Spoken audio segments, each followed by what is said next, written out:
la selección y el copago. La iniciativa establece, entre otras cosas, el principio de no discriminación arbitraria. Y bueno, como decíamos, inclusión, el principio de gratuidad progresiva, en fin. Vamos a conversar sobre esto porque ayer estuvo en lo que hablaba en lo que queda del día Andrés Palma, que es el secretario ejecutivo de la reforma educacional, en uno de los puntos que se ha convertido en la primera polémica, que es esto respecto a la no discriminación. Y las normas de conducta. Él dijo, sí debe existir normas de conducta en los colegios y que la ley de inclusión escolar no es un impedimento para ello, pero sin embargo recordemos que no se puede expulsar, ¿no es cierto?, a alumnos por cualquier motivo, por en fin, que si no tiene el uniforme, en fin. Esta mañana el presidente de la Corporación Nacional de Colegios Particulares, CONACEP, Hernán Herrera, en el diario de Cooperativa decía que respecto al tema de la discriminación, este efecto es un efecto distractor.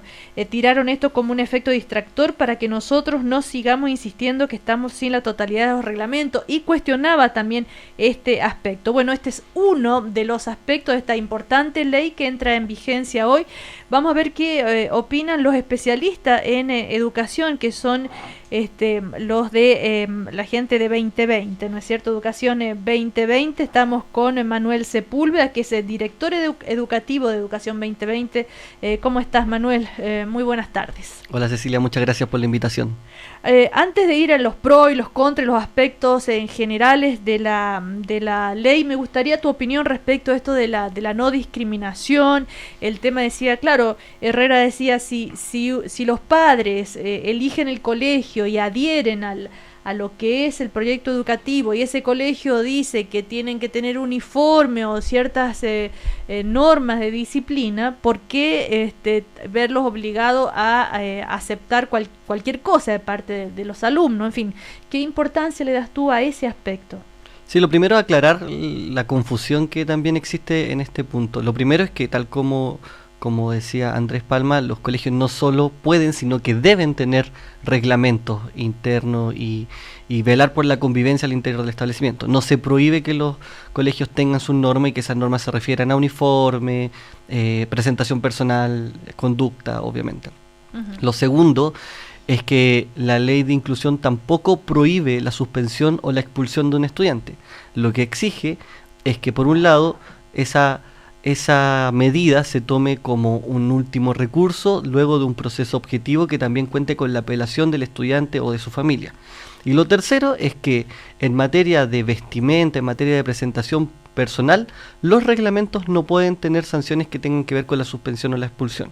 Es decir, obviamente un establecimiento puede establecer un reglamento que tenga que ver con la presentación personal, puede tomar medidas al respecto cuando no se cumple ese reglamento, pero esas medidas no pueden ser la suspensión o la expulsión porque no pueden velar contra el derecho a educarse. Ahora, en casos de problemas graves de convivencia, hablamos, por ejemplo, pueden ocurrir situaciones de violencia, etcétera. Ahí sí está planteado la posibilidad de suspensión y expulsión, pero insisto, bajo un proceso que sea justificado, que pueda contar con la apelación. Es decir, se trata de velar porque eso sea el último recurso y que sea justamente cuando no quedan otras medidas que tomar. Pero tú coincides con la cierta preocupación, ¿no?, de la gente de CONACEP respecto a la libertad que ellos pueden tener de hacer respetar los reglamentos de su establecimiento, ¿no?, y que no se los acuse de discriminación a la primera. Obvio, ellos pueden tener su reglamento y deben tener su reglamento, y lo que uno busca también y esperaría es que esos reglamentos sean construidos también de manera participativa con la comunidad que forma parte de ese colegio, ya sean los estudiantes, los apoderados, los mismos profesores. Lo importante también es entender que no porque un estudiante un día no llegó con el buzo o con un uniforme por ABC motivo, no sabemos también cuáles son los motivos. Uno puede pensar que es porque no quiso, pero quizás es porque no pudo, y el suspender al estudiante como primera medida creemos no tiene mucha lógica también con este derecho a educarse. Y lo segundo es que se tienen que también velar porque se respeten también ciertas cuestiones mínimas frente a los estudiantes. Entonces, solo para repetir la idea, los colegios pueden tener su reglamento y pueden tener sanciones, pero esas sanciones no pueden impedir el derecho a educarse de un niño, una niña o un joven. Bueno, estamos conociendo la opinión entonces de Educación 2020, de esta ley de inclusión que comienza a regir hoy. Estamos con Manuel Sepúlveda, que es el director educativo de Educación 2020. Ese es un aspecto bien sí, proporcionalmente pequeño, ¿no? de lo que significa esta ley de inclusión. ¿Cómo poder explicar así de manera muy didáctica qué es lo que va a cambiar en la realidad de la educación con esta ley de inclusión? Por ejemplo, cuando se habla fin al lucro o fin al copago, ¿de qué estamos hablando concretamente? ¿Cuáles creen ustedes que como para no generar demasiada expectativa? Sí, la ley de inclusión tiene 3 cambios fundamentales: termina con el lucro, termina con el copago y termina con la selección, creando un nuevo sistema de admisión a los colegios. Entonces hay 2 aspectos que repercuten de manera más directa, si uno quiere decir así, en las familias que nos están escuchando. La primera tiene que ver con que si hoy día esa familia está pagando, de aquí a un plazo determinado que no está definido porque depende de la situación de cada colegio, de lo que cobre, del mecanismo al cual se va a acoger, ese colegio va a ser gratuito. Cuando esta ley esté completamente operativa, todos los colegios públicos, que son los administrados por las municipalidades hoy día, y todos los colegios particulares subvencionados van a ser gratuitos. Es decir, el primer impacto es que las familias ya no van a tener que pagar. Pero aclaremos que esto va a ser gradual. Gradual, absolutamente. ¿Qué tan gradual? Porque hay que, primero, son, no sé, familias que pagan 5.000 o 8.000 pesos de copago son las que no van a tener que pagar, pero esto recién va a poder llegar al 93% de los alumnos en el 2018. Sí, así es. Esos son los cálculos que hace el Ministerio, y que de aquí al 2018, es decir, en 2 años, gran parte de los colegios van a transitar voluntariamente la gratuidad, dados los incentivos que establece el proyecto para cambiar, por así decir, los recursos que llegan del financiamiento compartido por recursos que van a llegar directamente desde el Estado.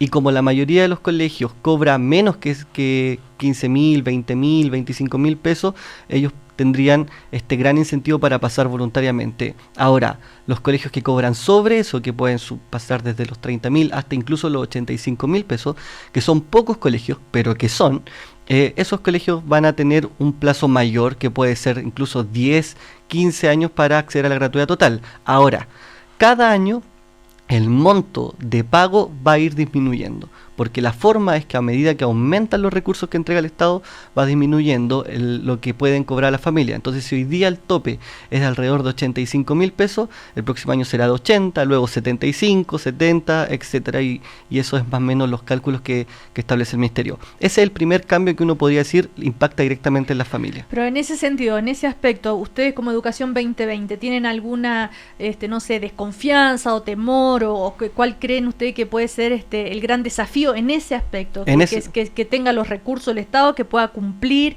¿qué? En ese aspecto hay 3 desafíos fundamentales. Lo primero tiene que ver con el paralelo trabajo en el fortalecimiento de la educación pública. Obviamente, si muchos colegios particulares subvencionados, que antes cobraban 5.000, 10.000 pesos, el día de mañana son gratuitos, se abre ahí también una oferta nueva para muchos colegios, muchos apoderados que hoy día están en colegios públicos y que por ABC motivo pueden ver en esa oferta una opción interesante. Ahí obviamente existe un riesgo de que la educación pública pierda más matrícula. Uno no puede ni quiere obligar a nadie en que se quede en uno u otro colegio. No es la forma de solucionar aquello, impedir el paso de un colegio a otro. Lo importante es fortalecer ambas ofertas, fortalecer tanto la educación pública como los colegios particulares subvencionados, para que ambas sean opciones que sirvan y que sean atractivas para la familia. Ese como primer desafío. ¿Y cómo se logra eso según los estudios de ustedes? Nosotros creemos, nos desviamos un poco del tema porque entramos a un proyecto que se vuelve a discutir hoy día en la tarde, y que es el proyecto del nuevo sistema de educación pública, que básicamente es crear una nueva forma de administrar los colegios públicos. Hoy día está visto, las municipalidades no han dado el ancho para administrar la educación pública. Hay experiencias muy positivas, pero no es tampoco la normalidad de todos los colegios del país, y eso puede depender lamentablemente del interés de determinado alcalde o del poco interés que tenga otro alcalde. Por lo tanto, tener un sistema que entregue mayores recursos y que sea más estable en la administración es muy importante, pero eso también es gradual, también es de largo plazo y por lo tanto se necesita de un apoyo inmediato, también de un fortalecimiento en donde, por ejemplo, el colegio público pueda ser un lugar en donde toda la oferta pública del Estado, ya sea en deporte, cultura y educación, se junte como un gran centro no solo educativo, sino también cultural para la familia. Ahora, volviendo al tema del copago, esto como es gradual, como decíamos, pero eso significa entonces, pero los padres van a poder seguir aportando a los establecimientos el dinero que les parezca. Van a poder seguir aportando bajo ciertas restricciones y la diferencia ¿Cuál? es que ya no va a ser una obligación. Claro. El colegio no puede exigir que el apoderado aporte dinero. Si es que el centro de padres así lo decide, se establecen ciertas formas de aporte voluntario para determinadas actividades, se puede hacer, pero eso en ningún caso puede ser una obligación. No puede depender de la capacidad de pago o la capacidad para aportar el estar o no estar en un establecimiento. Ahora, respecto a otros desafíos que tiene esta nueva ley que comienza a regir hoy, por ejemplo, esto de la selección. Comenzó ya a funcionar esto de la tómbola, que cómo se va a hacer, también va a ser gradual, a ver si podemos explicar eso y cuál es la postura de ustedes al respecto. Sí, que también fue bien polémico en su momento. Sí, el principal cambio es que ya las familias no van a tener que ir colegio por colegio desarrollando procesos de postulación determinados por cada establecimiento, sino que va a ser una postulación a nivel central, muy parecido, si uno quiere hacer una comparación, al sistema que se utiliza luego de que se conocen los resultados de la PSU para postular a las universidades. Uno lo que hace hoy día, después de que sabe los puntajes, es que postula ciertas carreras en orden de preferencia y luego se sabe a qué carrera queda. ¿Por qué digo que hay un paralelo? Porque aquí también va a ser a través de una plataforma. Uno va a poder acceder a esa plataforma en su hogar, en el colegio, en la Seremi, en distintas partes, y a esa plataforma las familias van a postular a distintos colegios en orden de preferencia.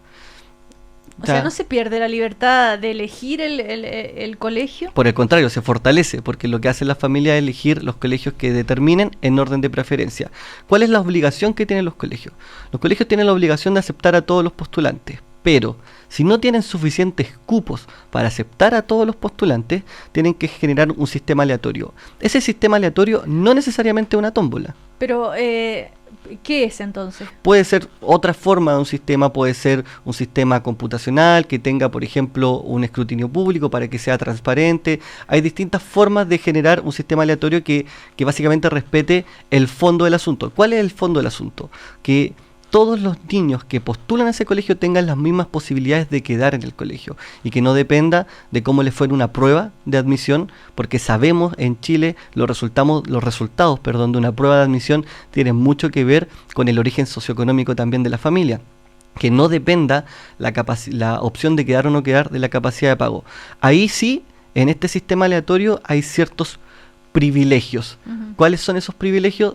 Por ejemplo, el colegio tiene que privilegiar el acceso de estudiantes que tengan hermanos ya en el establecimiento o de hijos de funcionarios, sea el director del establecimiento o el auxiliar de aseo del establecimiento. Pero eso, esa selección ya comenzó, porque si ya están los alumnos inscritos, o sea, ¿eso es para el futuro o...? Es un proceso gradual. Este año es el primer año en donde se postulan a los colegios a través de este sistema y eso solo va a ocurrir en la región de Magallanes para el primer nivel. Y esto va a ir avanzando paulatinamente durante 4 años hasta estar en todo el territorio, en todos los niveles, con una experiencia similar a lo que fue la reforma procesal penal, que partió en las regiones con menos habitantes. El aspecto de esta ley que comienza en la región de Magallanes es el de admisión solamente. Exacto. Este año, lo que en esta ley se refiere al proceso de admisión y selección, este año solo se realiza en la región de Magallanes, donde las familias, probablemente en el segundo semestre, van a tener que postular a los establecimientos. Y ojo, no todas las familias, aquellos que ya tienen hijos en los establecimientos, no tienen que hacer un cambio, porque lo que hace es renovar, obviamente, la matrícula. No es que tengan todos los estudiantes de la región, sino que solo los que vayan a ingresar a los primeros niveles. Ahora, ustedes como Educación 2020, ¿cuáles son, digamos, dónde están centrados los grandes desafíos al aplicar esta ley? Y en general, ¿están de acuerdo en todo? ¿No hay ninguna crítica? ¿No hay nada que ustedes lamenten que podría haber sido de otra manera? En fin. A ver, hay varios desafíos y la ley obviamente no es perfecta. Nosotros en su momento lo dijimos, esta ley fue aprobada en enero del año 2015, sí. O sea, hace ya más de un año, y en su momento lo dijimos, creemos todavía que la ley en aspectos como por ejemplo las restricciones o las condiciones que se ponían a los colegios particulares pagados se quedó corta. Hay elementos como por ejemplo la no admisión de un estudiante por razones que no tengan que ver con cuestiones como de orden familiar y que no se permitieron, y por lo tanto ahí obviamente pensamos que la ley no fue suficientemente positiva. Yeah. También creemos que hubo varios elementos que quedaron no del todo resueltos, y esos son de hecho muchos de los que explican los grandes desafíos que tiene la ley. Si uno quisiera resumirlo, porque sabemos que hay poco tiempo, en 3 grandes áreas, esta ley tiene desafíos por un lado en el apoyo a los sostenedores.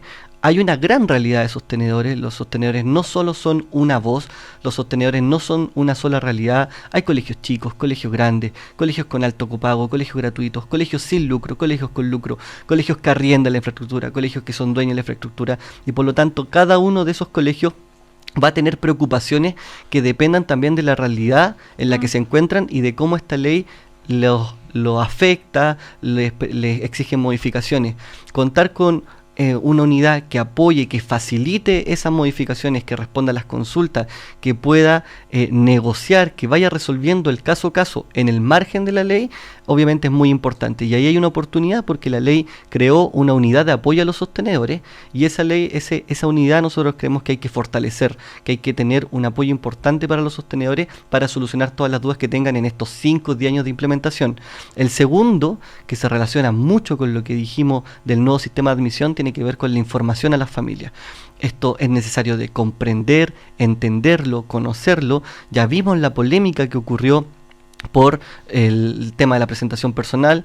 Por ejemplo, esta ley exige o genera una modificación en el tema de los textos escolares.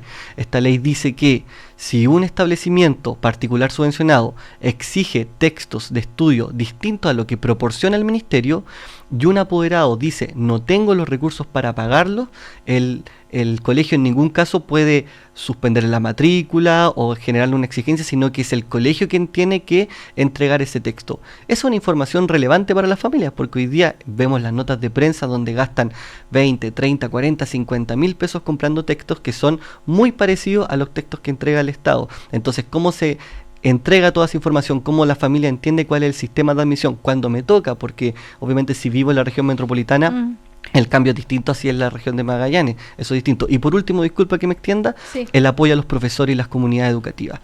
El objetivo último, que es el objetivo necesario para mejorar la educación y también para mejorar nuestro país, es tener colegios más diversos, aulas más diversas, conocer al otro, entender al distinto, que si me siento con un compañero al lado que tiene un color de pelo distinto al mío, entender que esa diferencia puede que no sea una diferencia que impida que seamos amigos, que podamos estudiar juntos, que nos podamos conocer, que podamos comprender al otro. Lo que uno quiere son aulas más diversas.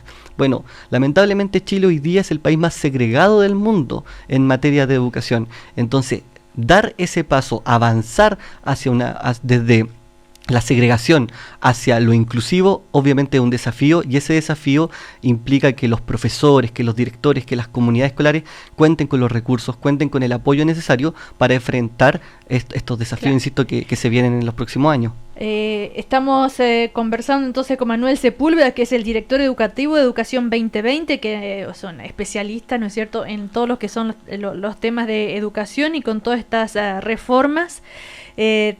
Bueno, ya hemos explicado cuáles son para ustedes los grandes desafíos.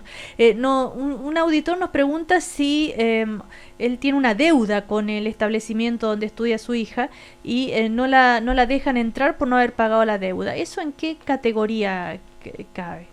Bueno, con la ley implementada, esto obviamente no debería ocurrir. Y lo que hoy día ya señala, de hecho, la Ley General de Educación es que no se permiten todas estas cuestiones. Lamentablemente la Ley General de Educación tiene muchos aspectos que ya no operaban y no se respetaban. Por ejemplo, la prohibición de selección hasta sexto básico. Hoy día el país, ya antes de tener la ley de inclusión, tenía la prohibición de seleccionar por motivos académicos, socioeconómicos, a los niños en prekinder, kinder, primero básico. Sin embargo, los mismos colegios señalaban en sus portales web que cuáles eran los mecanismos de admisión y selección al establecimiento. El tema socioeconómico también señala la ley que no debería ser un impedimento. Sin embargo, cuando entonces se establece el pago, obviamente que eso es contraproducente. Por lo tanto, yo lo que diría en ese caso es que se trate de contactar con la Superintendencia de Educación para ver cómo se puede resolver ese tema, porque lamentablemente son temas específicos probablemente de deudas que esperamos en el corto plazo comience ya a cambiar la cara y la realidad del país en ese sentido. Ahora, Educación 2020 sigue siendo un referente, ¿crees tú, en materia de las políticas públicas de educación? ¿Los escuchan? ¿Se han sentido tomados en cuenta? ¿Y qué tan involucrados están para lo que se viene, además, en discusiones de educación? Bueno, nosotros hemos ido a exponer al Congreso por todos los proyectos de ley que se han discutido. Hemos tenido también reuniones de equipos técnicos con los proyectos y obviamente creemos que en el espíritu los proyectos apuntan en una dirección que nosotros consideramos correcta, pero no siempre el contenido es el mismo que uno le gustaría y muchas veces también nos hemos mostrado críticos por ese contenido. Creemos que la reforma va en una dirección que nos parece correcta, que tiene propósitos correctos, pero muchas veces la forma de alcanzar esos propósitos no la compartimos y ahí entonces establecemos esas críticas.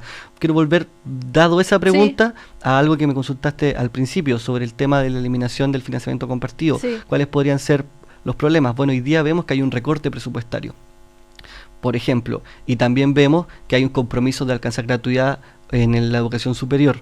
Entonces, si hay recorte presupuestario, si hay compromisos de gratuidad escolar y gratuidad de educación superior, nosotros tenemos claro que la prioridad tiene que ir por el nivel escolar, y lo hemos dicho. Sin embargo, vemos que a nivel de opinión pública, al parecer, importa más la gratuidad en educación superior, genera más ruido, genera mayor polémica. Lo mismo ocurre, por ejemplo, con el tema de los docentes.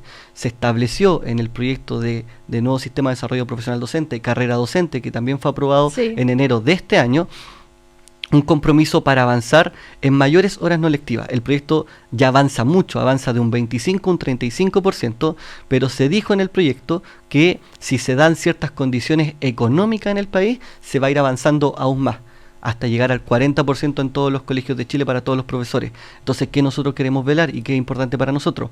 Que esa sea la prioridad frente a otros elementos que se están tomando en la discusión pública y que son muy importantes, también los compartimos, pero creemos que tienen que ir luego de este primer paso. Bueno, la opinión entonces de Educación 2020 sobre esta ley que comenzó a regir hoy y en general temas de educación, ya terminando la conversación, pero esta ley de inclusión entonces que comienza a regir, como decíamos hoy, 1 de marzo. Así que gracias a Manuel Sepúlveda, que es el director ejecutivo de Educación 2020. Hasta cualquier otro momento para seguir aclarando esto, pero no es fácil de ir entendiendo poco a poco para las familias lo que va a significar concretamente en su vida y en la vida de sus hijos. Que te vaya bien. Muchas gracias por la invitación, Cecilia. Que se Chao. bien.